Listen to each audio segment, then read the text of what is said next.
Hi friends, ఎలా ఉన్నారు? ఈరోజు వీడియో ఏమిటంటే చూస్తున్నారు కదా, కాలీఫ్లవర్తో ఒక స్పెషల్ కర్రీ అయితే ప్రిపేర్ చేశాను.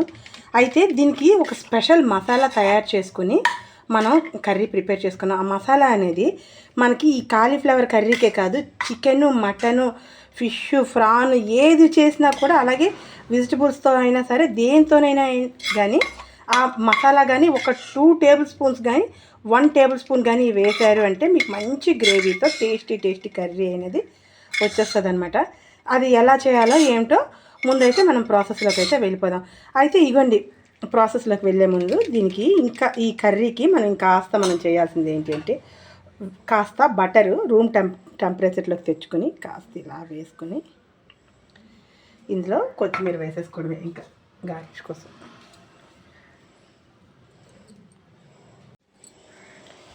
దానికోసం ఫస్ట్ అయితే ఒక్క కాలీఫ్లవర్ అయితే తీసుకున్నాను. ఇది మీడియం సైజ్ కాలీఫ్లవర్ అనమాట. అయితే చిన్నగా ఇగొండిలా మనకు కావాల్సిన సైజులో మనం చాప్ చేసుకొని రెడీ చేసి పెట్టుకుంటే, అలాగే టమాటా అనేది ఒక్కటే తీసుకున్నాను. ఆనియన్స్ ఒక 3 ఆనియన్స్ అయితే తీసుకున్నాను, మీడియం సైజులోనివి.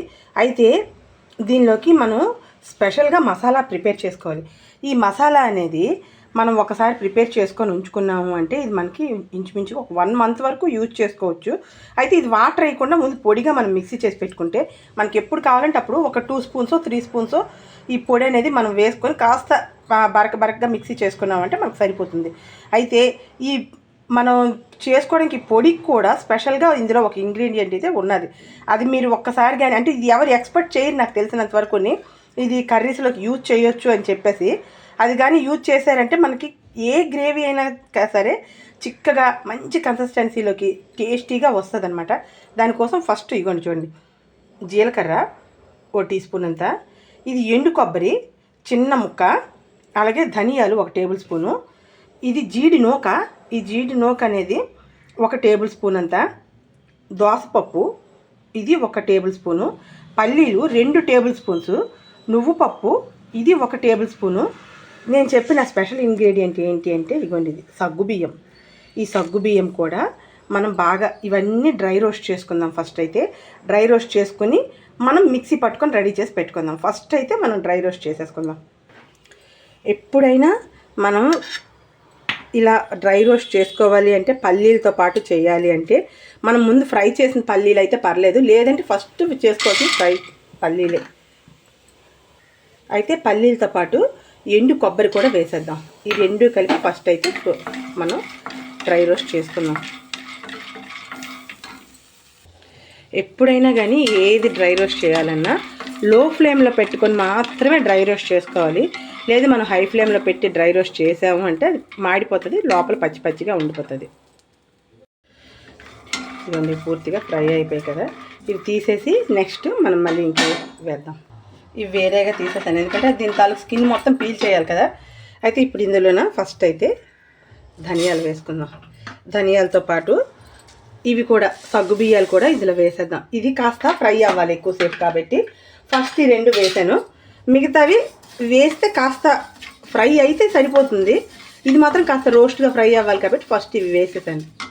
అయితే చూడండి, సగ్గుబియ్యం మనం ఇలా డ్రై రోస్ట్ చేసుకునేటప్పుడు అది మనకి గాజు సగ్గు బియ్యాలు ఇవి నేను తీసుకున్నవి, చూస్తున్నారా? ఇది గాజు సగ్గు బియ్యం అంటే కాస్త గాజు మాదిరిగా ఉంటుంది. ఇది వైట్ వచ్చేయాలి, పూర్తిగా వైట్ వచ్చే వరకు ఫ్రై అవ్వాలి, లేకపోతే మనకి పొడి అనేది కరెక్ట్గా రాదనమాట.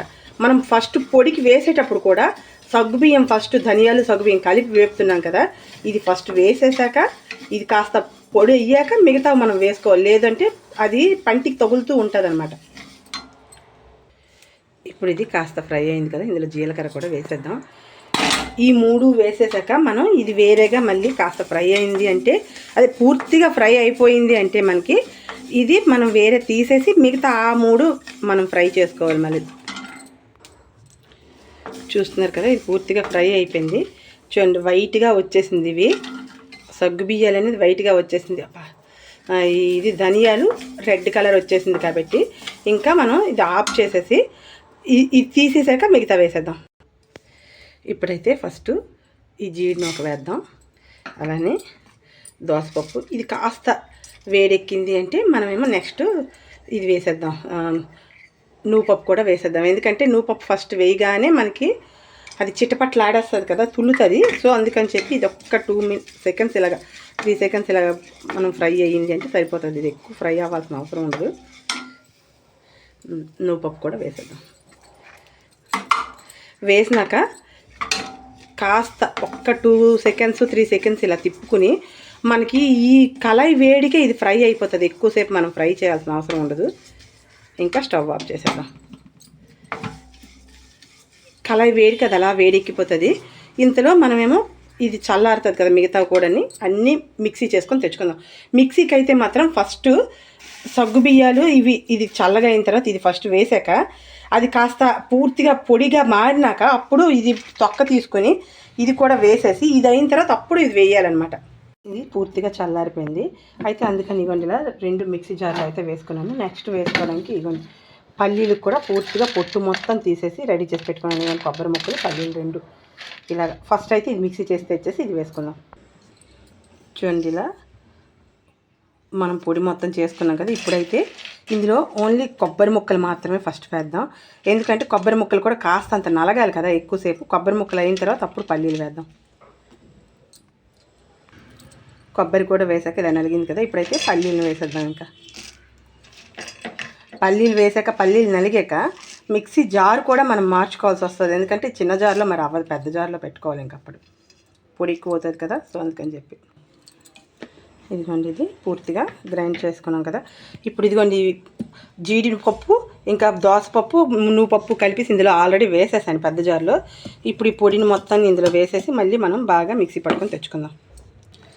ఇదిగోండి ఇలా స్మూత్గా మనం మిక్సీ చేసుకున్నాక ఇది మంచి 8 టైట్ కంటైనర్లోకి అయితే మనం పెట్టుకున్నాము అంటే మనకి ఒక 1 మంత్ వరకు ఎలాంటి ఇబ్బంది లేకుండా యూజ్ చేసుకోవచ్చు. అయితే మనం యూజ్ చేసే ముందు ఏం చేయాలి అంటే ఇదిగోండి ఇలా ఒక 8 టైట్ కంటైనర్లోకి అయితే వేసాను.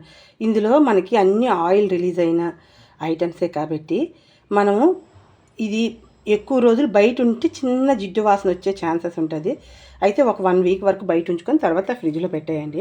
అయితే మనం మిక్సీ చేసుకోవడానికి ఏంటంటే ఇవ్వండి కాస్త ఉంచుకున్నాను చూడండి. ఒక 2 టేబుల్ స్పూన్స్ అంతా మాత్రమే ఉంచాను. ఇందులో మనము గ్రేవీకి కర్రీ మనం చేసుకునే ముందు మనకి ఎంత గ్రేవీ కావాలో దానికి సరిపోయినట్టు ఆనియన్స్ కొంచెం, మీరు అల్లం వెల్లుల్లి టమాటో ఏం వేసుకోవాలనుకుంటే అవి ఇందులోనే వేసేసి ఆ పొడిలో కొంచెం పొడి ఉంచుకొని పొడి ఒక 2 టేబుల్ స్పూన్స్ లేకపోతే ఒక 1 టేబుల్ స్పూన్ లేదా ఒక టీ స్పూన్ అంతైనా మీరు వేసుకోవాలి అనుకున్నప్పుడు, అంటే మీ గ్రేవీ కన్సిస్టెన్సీ ఎంత కావాలో దాన్ని బట్టి మీరు చేసుకొని ఇలా మిక్సీ పట్టుకున్నారు అంటే మీకు అది మెత్తటి పేస్ట్లా వచ్చేస్తుంది కదా, టేస్ట్ కూడా సూపర్లా వస్తుంది. అయితే ముందు మనం ఈ కాలీఫ్లవర్ కోసంకి తాలింపు పెట్టేద్దాం. ఫస్ట్ అయితే ఇగోండి కడాయి అయితే పెట్టుకున్నాను. ఆయిల్ వేసేద్దాం. ఫస్ట్ ఆయిల్ వేసేసి ఆనియన్స్ వేసి ఇగోండి కడాయి అయితే పెట్టుకొని ఒక 2 టేబుల్ స్పూన్స్ అంత ఆయిల్ అయితే వేసుకున్నాను.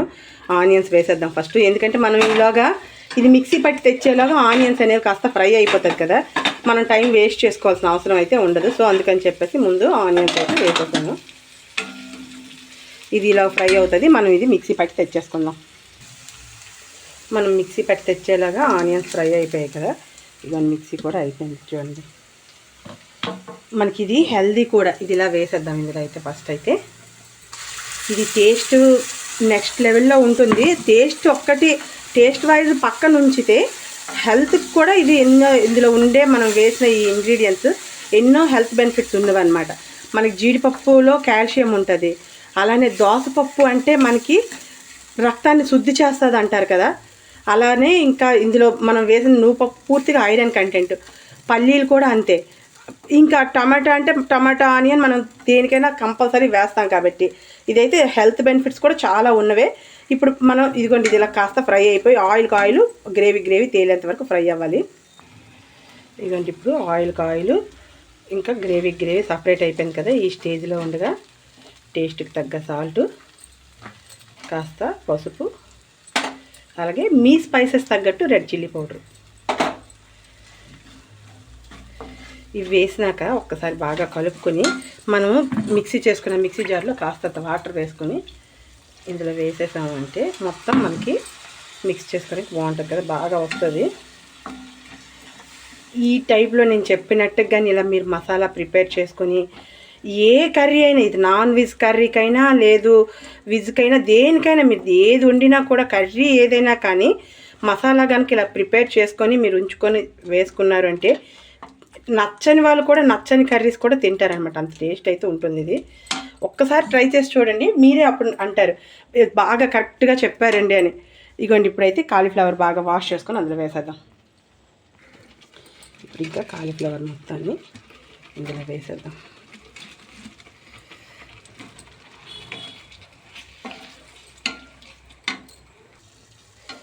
అయితే ఇంత మంచి గ్రేవీతో కర్రీ చేసుకునేటప్పుడు దీనికి ఏదో ఒక స్పెషల్ ఎఫెక్ట్ ఉండాలి కదా. దానికి స్పెషల్ ఎఫెక్ట్ ఏంటి అంటే సోయా చంక్స్, అదేనండి మిల్ మేకర్స్. ఇవి కాస్త వాటర్లో వేసేసి అవి కూడా ఈ స్టేజ్లో ఉండగానే మనం వేసాము అంటే వీటితో పాటు ఫ్రై అయ్యి కుక్ అయ్యాయి అంటే మనకి ఇందులో చికెను కాలీఫ్లవర్ రెండు కలిపి వండుకొని తిన్న టేస్ట్ అయితే వస్తుంది ఇది. అయితే చికెన్ తినడానికంటే తినాలని ఉన్నా తినడానికి నచ్చని వాళ్ళకి పడని వాళ్ళకి ఇది ఇలా బాగా యూజ్ అవుతుంది. ఒక్కసారి ట్రై చేశారు అంటే నెక్స్ట్ నుంచి మళ్ళీ ఇది బాగుంది ఇలానే వండుకోవాలనిపిస్తుంది అనమాట. అంత టేస్ట్ అయితే ఉంటుంది ఇది. సో ఇది ఇలాగా కాసేపు మనం మూత పెట్టి లో ఫ్లేమ్లో ఇలాగ మగ్గనివ్వాలి. ఒక 5 or 6 minutes ఉంచాము అంటే సరిపోతుంది, ఎక్కువసేపు ఉంచాల్సిన అవసరం లేదు. ఇదిగోండి ఇదైతే చూడండి ఇంత మనకి మిగిలింది. ఇది ఇంకా మనం చేసుకుని మిక్సీలో చూస్తున్నారు కదా, పూర్తిగా దగ్గరగా అయిపోయింది, మొత్తం బాగా ఫ్రై అయిపోయింది కదా. ఇప్పుడు ఈ స్టేజ్లో ఉండగా కాస్త గరం మసాలా పొడి ఇది వేసేసి ఒక్కసారి కలిపేసుకొని, ఇది నేను రైస్లోకి అయితే చేశాను కర్రీ అనేది. ఇది గ్రేవీ కర్రీ కావాలనుకొని చేస్తున్నాను కాబట్టి కాస్త వాటర్ అయితే వేసుకున్నాను. ఎక్కువ వేయను. ఇది మీకు అయితే చపాతీ నాను రోటీ దేంతోనైనా కావాలి అనుకుంటే ఇంకాస్త గ్రేవీ దించుకోవచ్చు. కాకపోతే నాకు ఇదైతే రైస్లోకి కదా, అందుకని చెప్పేసి నేనైతే ఇగోండి ఇంతే వేసాను, వాటర్ ఎక్కువ వేయలేదు. ఇది కాస్త దగ్గర పడింది అంటే ఇంకా స్టవ్ ఆఫ్ చేసేసుకొని దించేసుకోవడం. ఇప్పుడు ఇంకా కర్రీ మొత్తం కంప్లీట్ అయిపోయినట్టే స్టవ్ ఆఫ్ చేసేసుకొని సర్వ్ చేసేసుకుందాం. ఇంకైతే ఇప్పుడు ఇంకా ఇగోండి ఒక బౌల్ అయితే తెచ్చుకున్నాను. ఇంకా ఇందులో తీసేయడం చూస్తుంటేనే నోరు ఊరేటట్టు ఎంత బాగా కనబడుతుంది కదా. ఓకే ఫ్రెండ్స్, ఈ వీడియో కనుక మీకు నచ్చితే లైక్ చేయండి, షేర్ చేయండి, సబ్స్క్రైబ్ చేయండి, ట్రై చేయండి, కామెంట్ చేయండి. Watch our channel Keerthi creatives.